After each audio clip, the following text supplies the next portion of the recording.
Pagkatapos sinabi niya sa mga alagad, bakit kayo natatakot?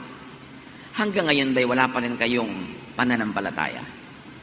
Natakot sila ng labis at namangha. Sabi nila sa isa't isa, anong klaseng tao ito? Pati hangin at lawa ay sumusunod sa kanya. Takot. Tema ng kwentong ito ay takot at saan ito nagmumula at paano ito napapawi. Ano-ano ang mga takot natin sa buhay? Hanapan natin ng aral ang mensahe ng kwentong ito. Mark 4:35, that evening, Jesus said to His disciples, let's cross to the east side. So the words and thought of Jesus was east side, not bottom of the lake. So malinaw, sa simula pa lang, na makakatawid sila. Wala naman silang dapat kinatakot. Dahil sa simula pa lang, sinabi na ni Jesus ang ending ng kanilang biyahe, sa east side, not at the bottom. They were not listening, or they did not believe in what He said. Or what happened in between the 2 points gave them fear that made them forget the assurance that they would reach their destination. The words of Jesus already gave them the clear answer where they were headed. Mark 4:36-37. So His disciples started across the lake with Him in the boat. Suddenly a windstorm struck the lake. Storm in the lake, of course, naturally. Lalo sa Sea of Galilee, yung mga bundok sa paligid nito na binubunggo ng mga hangin galing sa Mediterranean, tapos tumataas yung hangin pagkabunggo sa mga bundok, will meet with cold air, bagyo talaga. Agad, instantly, ang magiging resulta. And as fishermen, the disciples of Jesus knew that this could happen, and this always happened. Waves started splashing into the boat, and it was about to sink. It was about to sink, hindi started to sink. Marami tayong takot sa buhay as if we are already starting to sink, about lang naman. Dapat alam natin yung thin line between the two para hindi tayo nagpapanik. Mark 4:38, Jesus went in the back of the boat. Jesus was in the back of the boat with His head on a pillow and He was asleep. The back of the boat is the most stable. It is the least shaky part. Baligtad sa eroplano na yung back ang pinakamatagtag at makalog, sa bangka, yung likod ang mas hindi makalog. And His head, containing His brain, His mind, the real spiritual realm in life is our mind. His head was on a pillow, on a cushion, a protector from bumps and noise. And because of that, He was asleep. He was at rest. Not storm, but rest in Jesus' mind. Ang laman ng isip ng kanyang disciples, yung hangin, yung alon, yung galaw ng sasakyang pangtubig. Sa loob ng isip ni Jesus, kapayapaan, siya'y tulog, protected by a pillow. So His disciples woke Him and said, Teacher, don't you care that we're about to drown? The disciples tried to pull Jesus away from His peace into their fear. Ganda naman ang buhay hilahan. Tahimik kami, kinakatakot ako. Sasabihin ko sa iyo, kinakatakot ko, i-influensyahan kita para matakot ka rin. So takot na tayo pareho kung nadala mo ako. At yun ang ginagawa ng mga disciples at this point. Mula sa kapayapaan ng isip ni Jesus, dinadala nila yung isip sa kaguluhan ng isip nila. They wanted to colonize Jesus' mind with their fear. Will they succeed? Will they not? And we should be aware that others do that to you. Yung you are trying to have a quiet life, tapos dadali ka nila sa gulo. Tahimik na tahimik ang loob mo, dadala ka nila ng intriga, dadala ka nila ng bad news, dadala ka nila ng mga fears, magpapadala ka nga ba? Or you will be aware that this person is trying to transfer his or her feelings, emotions, and fears into my own brain. Will I allow it? In fact, not only others do that, you could do that to yourself. Nananahimik ka, ikaw din na magbibigay ng mga suggestions sa isip mo ng mga bagay na nakakatakot, mga nakakaduda, nakakapagpagulo ng isip, nakakapagpaselos, nakakapagpainggit. So ikaw din kuminsan ang nagtatanggal ng kapayapaan sa loob ng isip mo at lalagyan naman ng mga kaguluhan na nanggaling din sa iyo.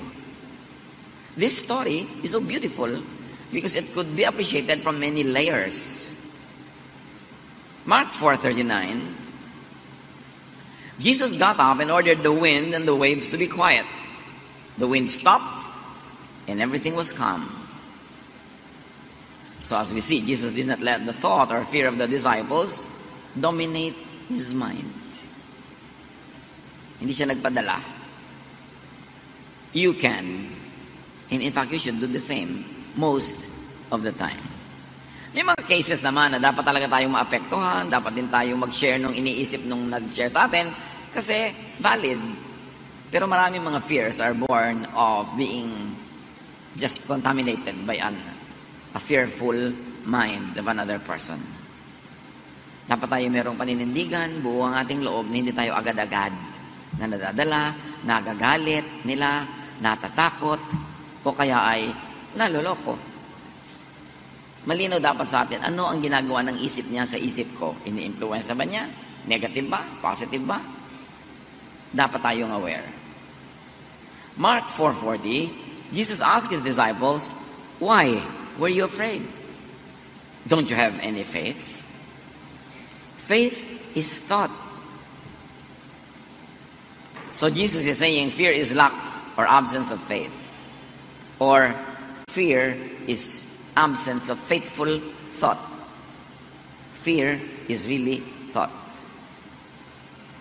At yung thought na itatanim, nabubunot sa ating isip, napapapasok, napapalabas, naiimbita, napapalayas, kung iisipin natin. You fear because you let fearful thought colonize your mind. Ang antidote ni Jesus, faith. You fear because you lack faith. So kung ano man ang ating mga kinakatakutan, isipin natin yon, dapat natin yon paalisin sa ating isip at palitan natin ang pananalig. Or palitan natin ang pananalig that leads to action. Natatakot ka magutom, di palitan mo yung takot mo ng magtanim ka, magtrabaho ka para hindi ka magutom. Still, battle of thoughts. Because our mind is the real battleground. Pag kung nag-iisip ka as talunan, matatalo na rin yung buong buhay mo. Susunod ang katawan mo sa iniisip mo. If you have the mentality of a winner, you will win. If you have the mentality of a loser, you will lose.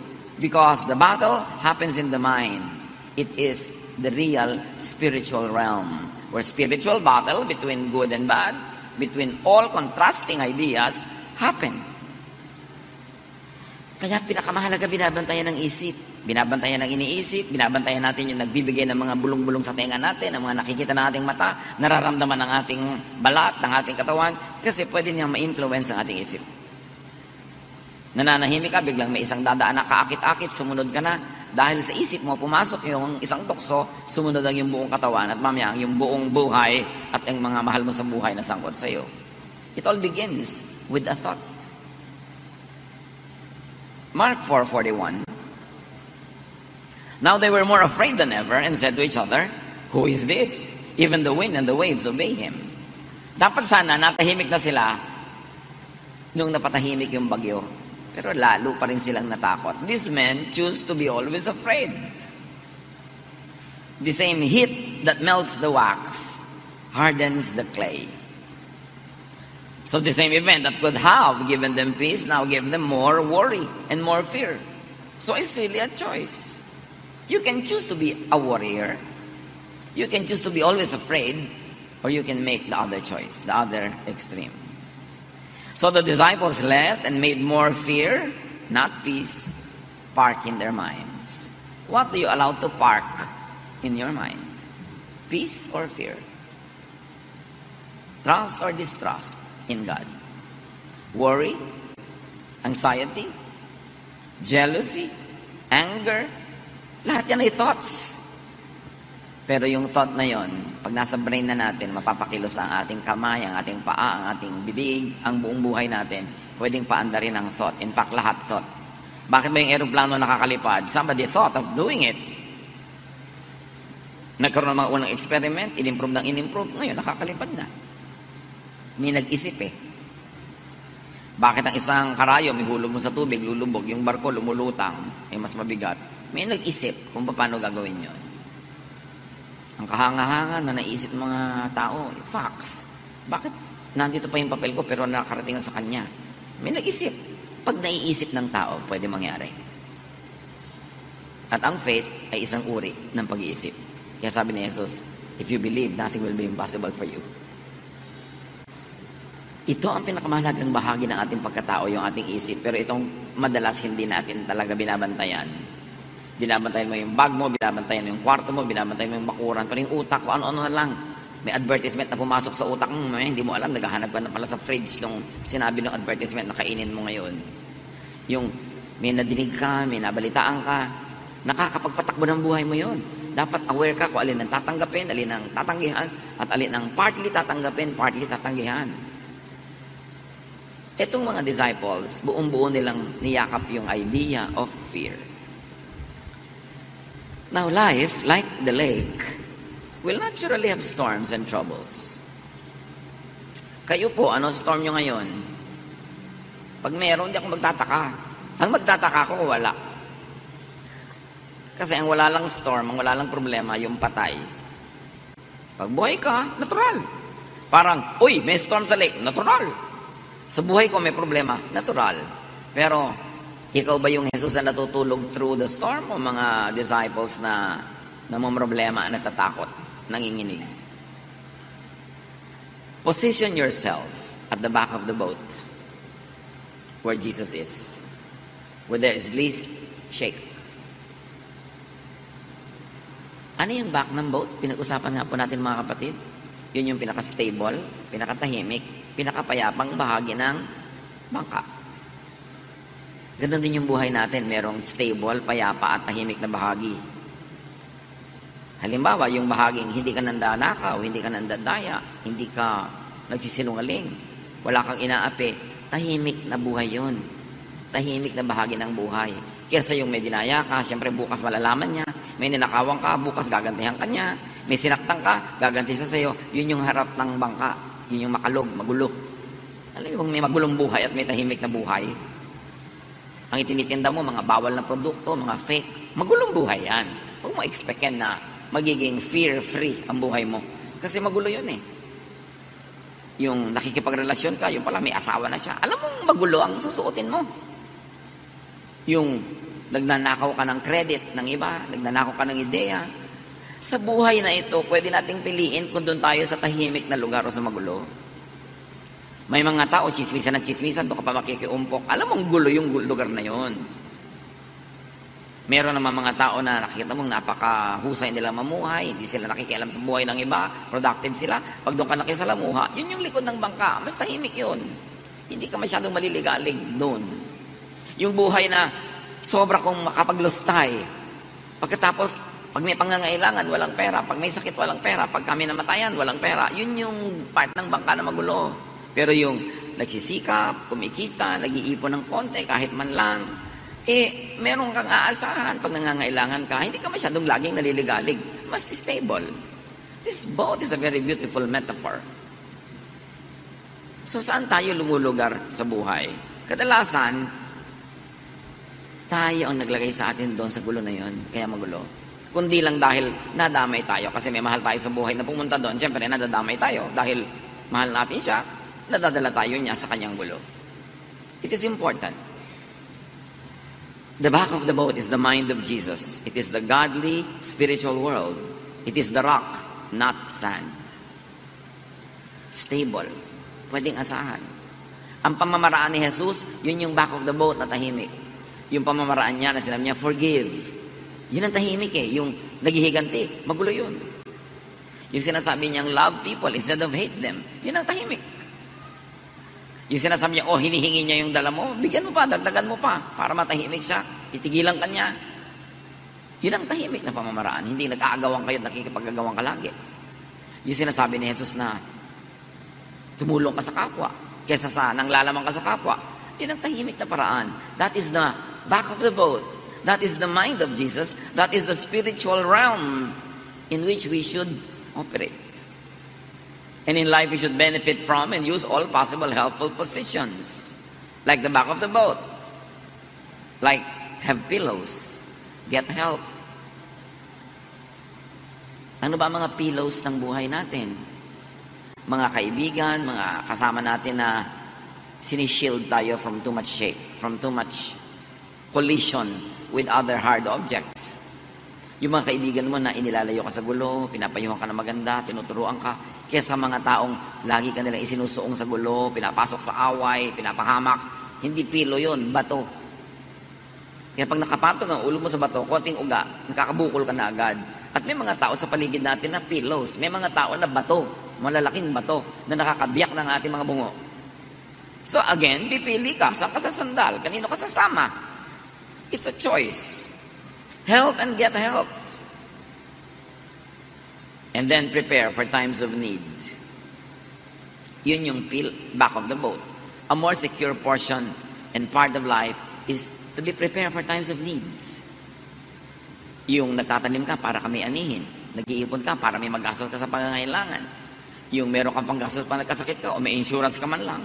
Yan yung sinasabi doon sa Proverbs 31 na babaeng, she can laugh at the days to come. Pag may dumating na problema, hindi takot ang nararamdaman niya, kundi a feeling of security. Dahil handa siya. She can laugh at troubles dahil handa siya. May mga bagyo na dapat tinutulugan lang. Tulad ng ginawa ni Jesus sa bagyo na ito, hindi lahat ng bagyo pinapatulan. Hindi lahat ng problema siniseryoso. Hindi lahat ng away sinasalihan. Hindi lahat ng argumento dapat ka manalo. Para kang malaking eroplano, hindi ka humihinto at bumababa sa bawat maliit na airport. And if you are transcontinental train, you don't stop at every station. Para sa buhay na ito, ma-maximize mga kapatid ang kapayapaan sa buhay, huwag niyong patulan ng lahat ng bagyo. May mga bagyo na, ano lang naman yung para kang lulubog pero hindi naman, so huwag kang magpanik. May mga problema na hindi niyo pwedeng isolve agad, tulugan niyo muna. Nag-aaway kayo mag-asawa? Pareho kayong gusto manalo, tulugan niyo muna yan. Kasi pag napahinga na kayo, nakakain, lumamig ang ulo, hindi na si Mr. o si Mrs. ang mananalo, kundi yung katwiran. Sino man ang may hawak ng katwiran na yon. Meron kayong problema, hindi nyo alam ang gagawin nyo, walang solusyon, tulugan nyo. Huwag niyong piliting hanapan ng solusyon, tapos gagawa kayo ng hakbang, na mamaya pagsisisihan nyo kasi mali pala.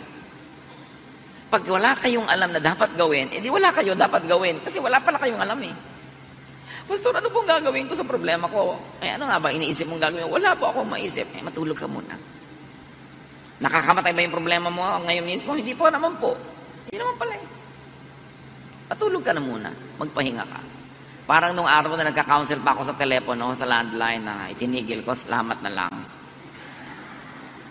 Magre-ring ang telepono nun, alam niyo naman ako nung bagong pastor ko, talagang all mind to give. Naisip ko, 2 taon lang mauubusan ako, dapat pala hindi. I should keep something. 2:00 ng umaga, may tatawag, Pastor, napakalaki po na problema ko. Ano yun? Ang asawa ko po, 7 taon nang nagtataksil. Sister, 7 taon na pala, bakit di natin bukas na pag-usapan?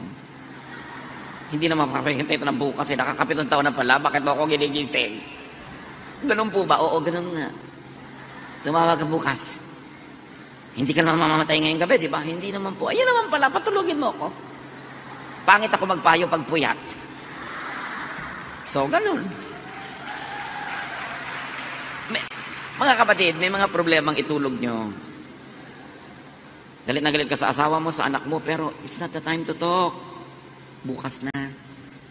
Pwede next week na. Itulog nyo yan. Tulad ng ginawa ni Jesus. Huwag niyo siyado seryosin. You will survive. At kung namatay tayo, di namatay ka. It happens only once. Hindi naman nagpapaulit-ulit mamatay ang tao, once lang. So, pero pag lagi mong ini-imagine, lagi mong kinakatakutan, parang maraming beses tuloy nangyayari. Pero minsan lang yun. Saglit lang malagutan ng hininga ang tao. And that is the ultimate thing that could happen to anybody. And yet, even that could happen so quickly. So, dapat hindi fear. Lalo kung walang solusyon, hindi problema. Napakalaki po ng problema ko. Naisip mo na ba lahat ang pwede solusyon? Wala pong solusyon. Naisip ko na lahat. Di mong problemahin. Pag walang solusyon, hindi problema. Huwag mong problemahin. Ano pang tawag doon? Yan ang buhay. Tanggapin mo. Manahimik ka and enjoy other things in life. There are things you just have to embrace because you cannot get rid of them. Kasi ang definition ng problema, may solusyon na katapat. Parang anumang imbornal, may langit pa rin katapat yan. Ngayon, kung wala siyang katapat, wala siya. Huwag niyong problemahin ang walang solusyon. Tanggapin niyo na lang, luluwag pa inyong buhay, and make the most out of it. Stop complaining and stop being afraid. This story tells us that there will be moments when the boat seems to be about to sink. Observe if it is really sinking. If it has begun to sink. If not, do not overreact. Do not be overcome by fear. Sabi nga ng Desiderata, most fears are born of imaginings. At maraming guni-guni na nalilikha ang puyat, pagod at gutom. Kaya dapat nga itulog ipahinga. Huwag magpapasya pag takot na takot, galit na galit, o very, very emotional. Kasi pag naiba yung emotion, maaaring pagsisihan nyo ang inyong pasya. Iba ang lungkot pag nagising ka ng alas 2 ng umaga. Lalo't ikaw lang ang gising. Pero iba naman yun kung nagising ka ng 6, 7, iba na uli yun. Panapanahon lang yan. You know what is important? Is to survive the moment. Merong kakabreak lang, iniwan ng papa. Parang mamamatay na. Ako, iha, mag-survive ka lang ng 1 day. Maiiba na yan. 2 days, 3 weeks, at most 5 years. Gagraduate ka rin dyan. Sa pait na yan. Walang sakit na hindi nagagraduatean. Just survive. Huwag ka lang mamatay. At huwag ka magpakamatay. Gusto ko na pong mamatay. Akala mo lang yan. Pero 3 years from now, sabi mo, ay, buti na lang, hindi ako namatay. You know, like yung pag-ibig na pag nawala, akala mo nawala na ang buong buhay. Love, romantic love is just a habit. It is a learned behavior. And whatever is learned can be unlearned. Natutunan mong mahalin, matututunan mo ring limutin. Hindi na po ako mabubuhay talaga nang wala siya. Ilang taon ka na ba nung na-meet mo? 21 po. Ba't nabuhay ka ng 21 bago mo siya na-meet? Ibig sabihin, mabubuhay ka rin pagkatapos mawala siya sa buhay mo. Akala mo lang yun, guni-guni mo lang yan. Bakit? Because you think that you're about to sink. You think that you are sinking. No, the boat where Peter and everyone else was not sinking. It just seemed that it would sink. Kaya parang wala ka ng pag-asa. Para lang yun. Basta buhay may pag-asa. Akala mo lang yun. Nalulunod ng luha ang mata. Nahihilam, nabubulag ng luha ang mata. Kaya huwag masyadong magdrama. Tibayan ng loob. Lalampas din yan. Pag sobrang hirap, sabihin mo, this too will pass with the help of God. Lahat halos ng nakikita mo naglalakad, nakaupo, kasalamuha mo, dumaan na yan sa isang mabigat o marami mabigat na problema. Survivors din yan. Para ka mabuhay ng 20 years, marami ka nang na-survive. 30 lalo na, 40, 50, ang dami-dami nun. And yet, people are still alive. There's no reason why you should give up. At yun na nga lang kung talagang sobrang hirap, hindi mo masolve, tanggapin mo na lang. Kaya mo pa rin naman. Kahit pasan mo daigdig, nakakalakad ka pa rin, di pasanin mo. Ang lungkot-lungkot ko po, di malungkot ka. Hindi ka naman laging kailangan masaya Napapaiyak po ako, umiyak ka ng umiyak, matutuyo din ang luha mo. Ang lungkot-lungkot ko po, naku, makakatulugan mo rin yung lungkot na yan. Hindi po ako makatulog. Akala mo lang yun. Mamayang alas 3 ng umaga, makakatulog ka rin. So, agahan mo na. Hindi po talaga hindi bale, mamayang 7, tsaka ka magsisimula matulog. Maghapon, tulog ka rin. Siyempre, matutulog ka, alam nga namang hindi. So, scheduling lang. Manage your fears. Manage your emotions. Sabi ni Jesus, ba't kayo ganyan? Wala ba kayong faith? Parang wala kayong Diyos. Parang wala kayong aasahan. At para naman wala kayong nakitang mga ginawa ko ng mabuti para sa inyo. Pagkasama si Jesus, sabi niya, I can smile at the storm. Alam niyo yung kanta na yun? Yung kasama mo si Jesus sa boat, you can smile at the storm. Hindi dahil nakakatawa yon, kundi dahil nakakapagpalakas ang loob ang presensya ng Panginoon. 1 Peter 5:7, ipagkatiwala niyo sa Kanya ang inyong mga alalahanin. Mga alalahanin niyo sa buhay sapagkat siya ay nagmamalasakit sa inyo. Alam niya ang pinagdaraanan nating lahat. So look at Jesus. If He is sleeping, you be at rest. If He is not concerned, don't be. Kaya mahalaga na alam natin ang isip ni Jesus. Alam natin kung anong mahalaga sa Kanya, alin ang hindi. Para huwag na natin pahalagahan yung hindi naman pala mahalaga sa Kanya. Huwag natin katakutan yung hindi naman niya kinatakutan. Why? Because Jesus is in us. Yun ang lagi nating nalilimot, that Jesus is in us. The Spirit of the Lord is in us. So meron tayong kasama, hindi tayo kahit kailan nag-iisa, at hindi tayo mahina because the Spirit is in us. Pag tinignan niyo si Jesus, hindi siya natatakot, huwag kayong matakot.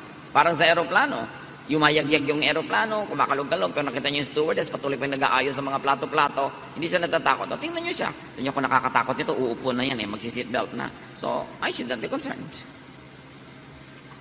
Ikaw, takot na takot, siya hindi.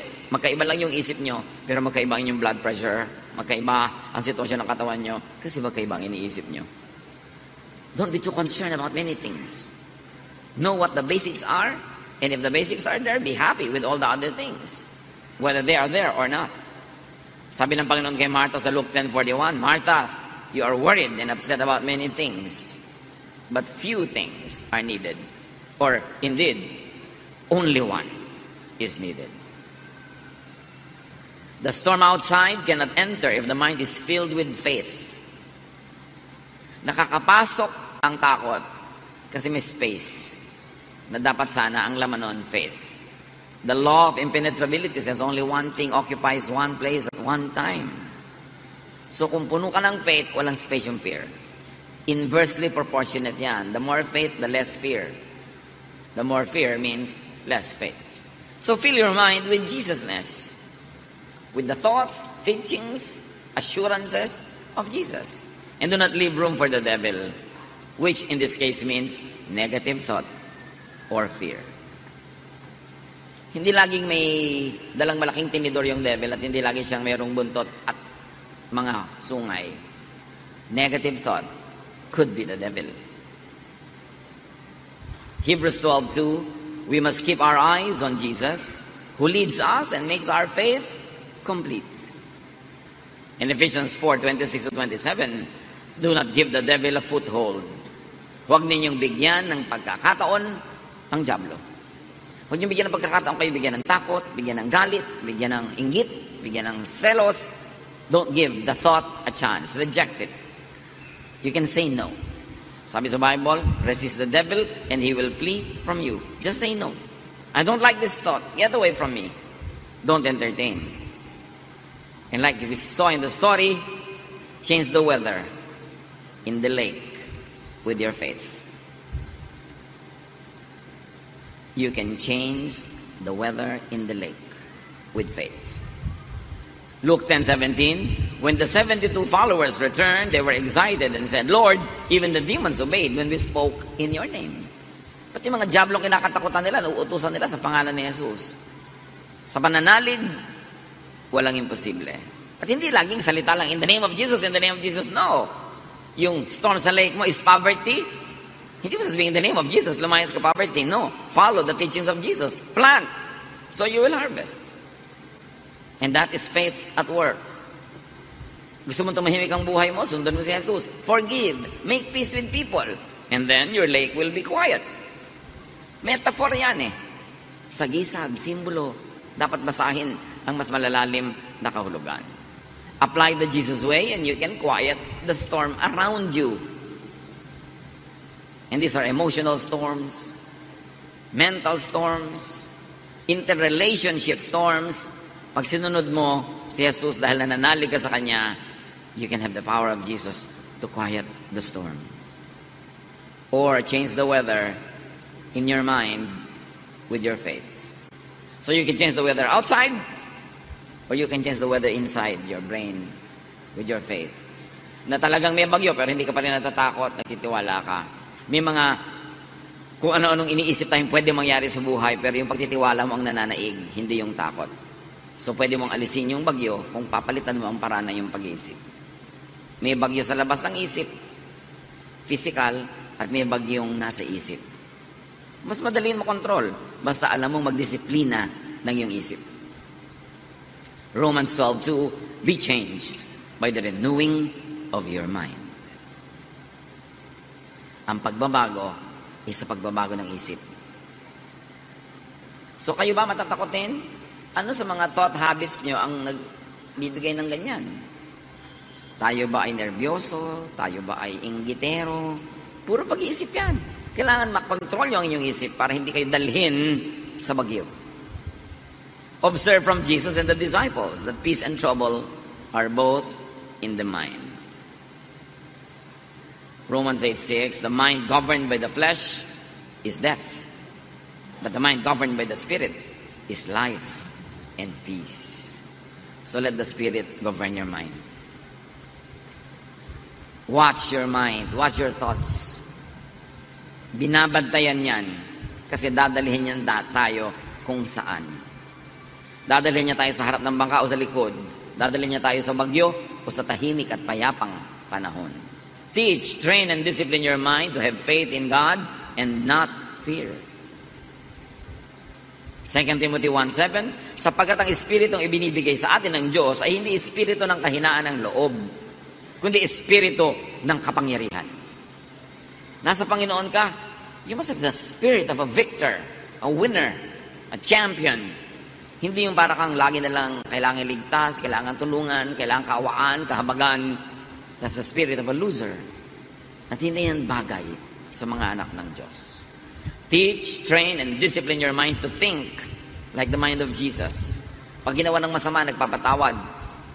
Pagka tinatakot, hindi natatakot. Laging nagbibigay ng kabutihan. Kasi kung anong itinatanim mo, yun ang aanihin mo. Colossians 3:15, let the peace of Christ rule in your hearts. So ang sinasabi ng panalangin, thy kingdom come. Pagharian niyo po ako sa aking puso, which technically is really sa aking brain. That you are the temple of the Holy Spirit. So ano ba yung ibig sabihin na temple ka ng Holy Spirit? Ang nakatira, Holy Spirit, hindi Diablo. So dapat payapa ka. At sinasabi pa, Christ lives in me. And if it is Christ who lives in you, you are the temple of the Holy Spirit, the kingdom comes into you, it could lead to nothing but peace. In spite of the storm. Hindi because there's no storm. Laging may storm. But peace in spite of. Kahit na sa kabila ng katotohanan may bagyo, payapa ka. Kabila ng katotohanan na pinagtaksilan ka ng isang taong pinagtitiwalaan mo, nasasaktan ka sa pangibabaw, pero sa kaloob-looban, may kapayapaan ka nagmumula sa Diyos. Namatayan ka ng mahal sa buhay, masakit, mahapdi, namimiss mo, pero meron ka pa rin kaloob-looban mo na matibay na Diyos ang nagpapatibay. Nalugi ka sa negosyo, nasaktan ka siyempre, pero hindi ka nawawala ng pag-asang babangon ka muli. Nabigo ka sa mga gusto mong gawin, pero hindi ka bumibigay dahil alam mong meron pa na pagkakataon. It is important for you to command, control, and change the weather inside your mind. Because the real deadly weather is not out there, but in here, in the mind. That is the realm of the spirit in which all the battles happen. Battles of choices between good and evil, between right and wrong, between light and darkness. It all happens not out there, not down here, but in here. This is the realm of the spirit. Kaya binabantayan ng isip. Mark 9:23, if you can, Jesus said, everything is possible for one who believes. Pag naniniwala ka at paniniwala ay isip, lahat susunod sa iniisip mo. Lahat mangyayari.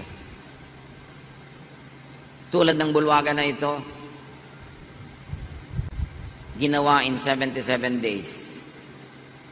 Kasi may nag-isip na gagawin at pwede. Nagawa. Pero kung ang gumagawa sa building mo, isang, naku, mahirap po yan. Matagal niyang gawin. 20 years na, hindi pa yung tapos.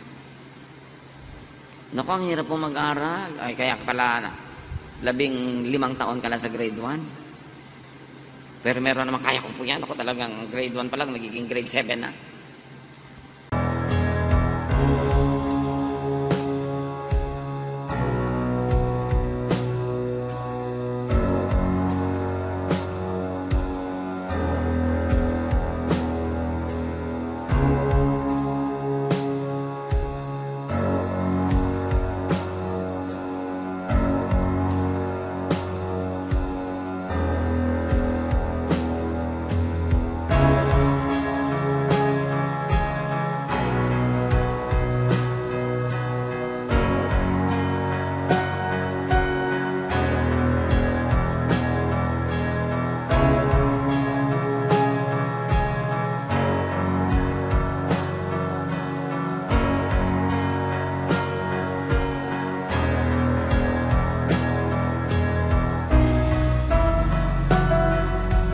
sa pag-iisip.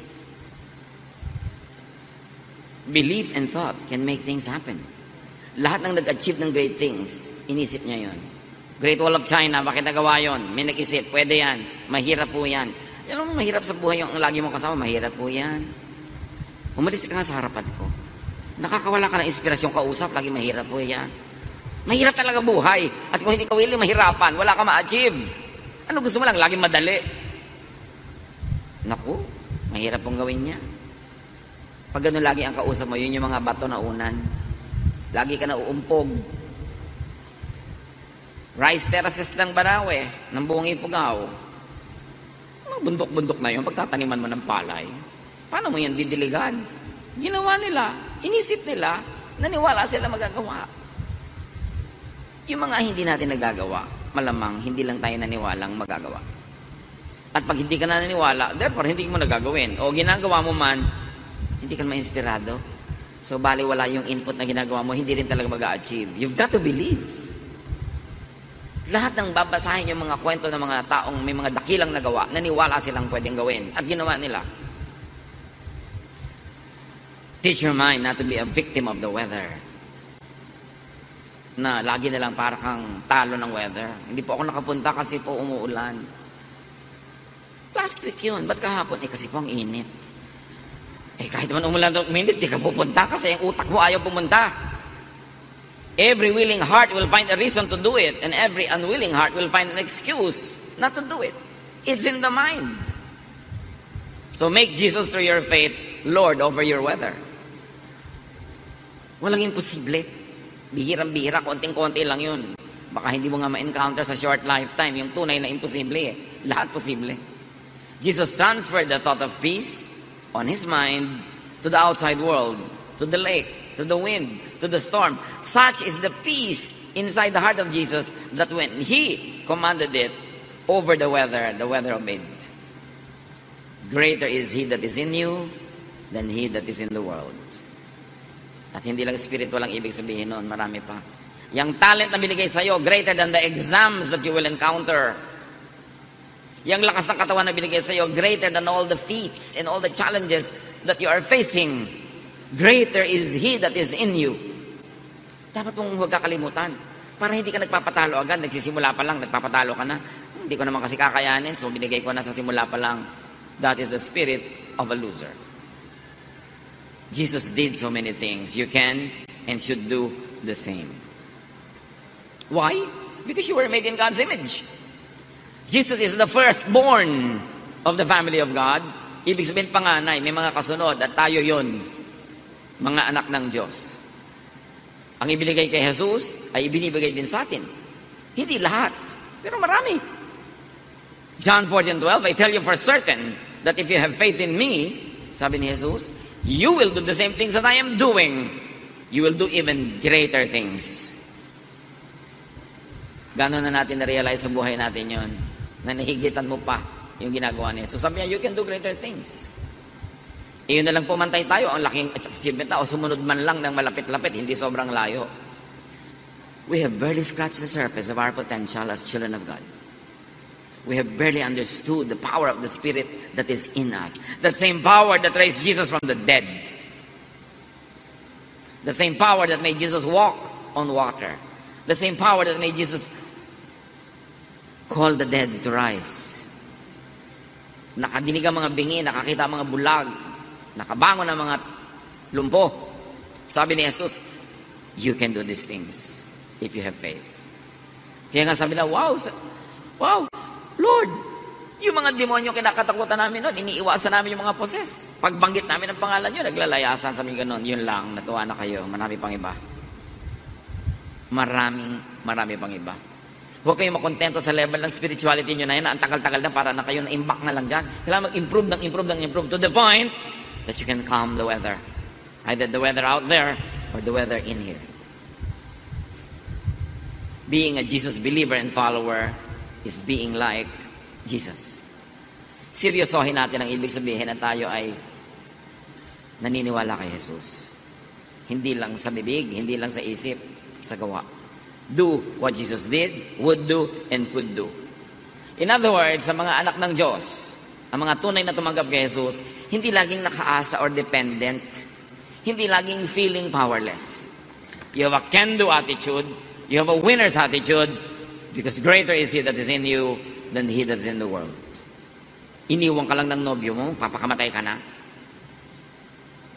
Nalugi ka lang sa negosyo, magbabaril ka na. Tagal-tagal mo rin namang walang pera nung araw bago kayo maman. Sanay ka na rin naman. Reviewin mo na lang muna. Tapos, magpayaman ka uli. The end of a dream is not the end of the world. The end of a relationship is not the end of the world. There's no end. Because the beginning and the end is in us. The Alpha and the Omega. Eternity and eternal life is in us. Don't be limited by tiny dots in a line because a line is infinite. Huwag tayo nagpapakulong sa mga momentary failures, emotions, sicknesses, pain. Lahat yan, lilipas din. Just survive it. Hold on to God. Do what you can do, and when you don't know what to do, don't do anything. Be still and know that I am God. Sabi ng Panginoon. And as we already know, it is mind over matter. So spirit over the body. The spiritual world over the physical world. Mark 11:24. Everything you ask for in prayer will be yours if only you have faith. So kahit kapraso yung faith mo, kahit hindi ka mag-pray, kikilos na yon. Kaya pray ka ng pray, wala ka namang faith, wala rin mangyayari. Have the mind and thought of Jesus through mental focus, practice, and discipline. That's why meditation is important. It is the most underdeveloped aspect of our spirituality. Meditation changes the mind. Meditation drives the mind and the thought that is produced in the mind. Meditation is our way to connecting to the power of God. Pero gano'ng karami sa atin nag-meditate, nag-iisip, nananahimik before the Lord. No wonder, sobrang konti yung power. Laging i-describe ang Panginoon and wake up in the morning, so early in the morning, He would go to a quiet place and be alone with God. He would go up a mountain and pray by Himself into the night and be alone with God. Our aloneness with God could be the greatest secret to spiritual power. Yan ang dapat nating i-develop. Our meditation life. Meditative, complete. That you always contemplate. That you have a contemplative lifestyle. Na bago ka magde-decide, nananahimik ka muna.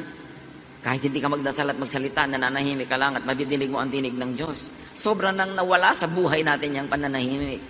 Pagbubulay-bulay, pagninilay-nilay, pag-iisip-isip.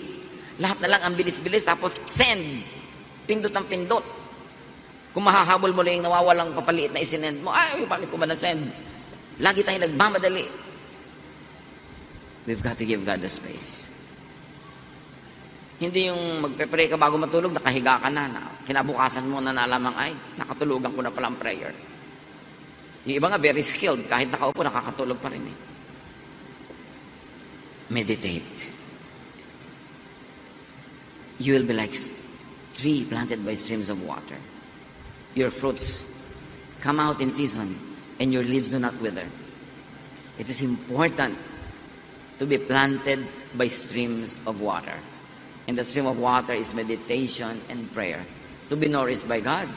So that our spirit is strengthened. Dapat matibay ang spirit dahil maraming bagyo ang mundo. Hindi nakakapagtaka. Romans 12:2, let God change the way you think. Then you will know how to do everything that is good and pleasing to Him. What is your storm? What do you think about your storm? Because what you think about your storm will define your life now. Pag inisip mo, may solusyon ito. I will hang on and find it. May panalo dito kasi kakampi ko si Jesus. Then you will win. I will survive this. Then you will survive. Pero pag nagpatalo ka, nagpahina ka ng loob, the devil will take the opportunity and drag you down. That's why don't give the devil a space in your mind. Fill it with Jesus. Fill it with faith and hope and love. Dear Lord, teach us.